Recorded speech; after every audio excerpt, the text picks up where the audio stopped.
Un certain nombre de dossiers. 15 avril, la moyenne de nos encaissements. Le département a comme première responsabilité les dépenses sociales.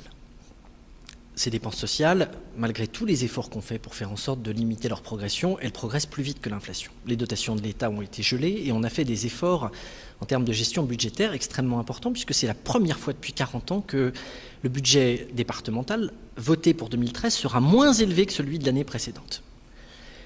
En revanche, il n'est pas question pour nous d'augmenter la fiscalité pour faire face à des dépenses nouvelles.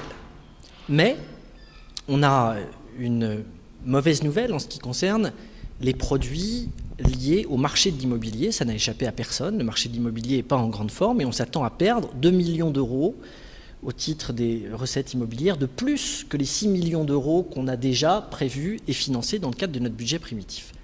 Pour faire face à cette baisse de recettes, nous allons augmenter d'1% le taux foncier, qui est donc payé par celles et ceux qui sont propriétaires, ce qui représente 1,3 million d'euros pour le département et ce qui représente 2 euros par foyer fiscal et par an pour les propriétaires du département.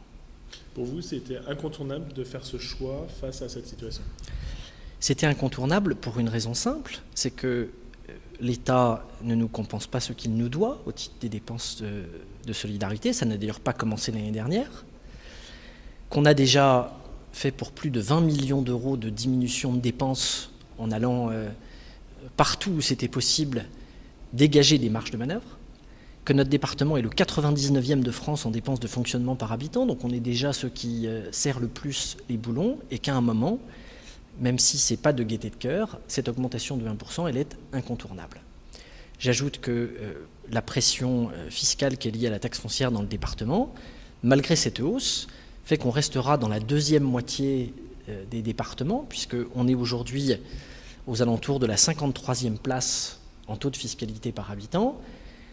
Et avec cette hausse, si personne d'autre n'augmentait, on passerait 52e, mais comme beaucoup d'autres vont augmenter, il est même probable qu'on recule encore, puisque la moyenne de l'augmentation des autres départements sera plus élevée que la nôtre.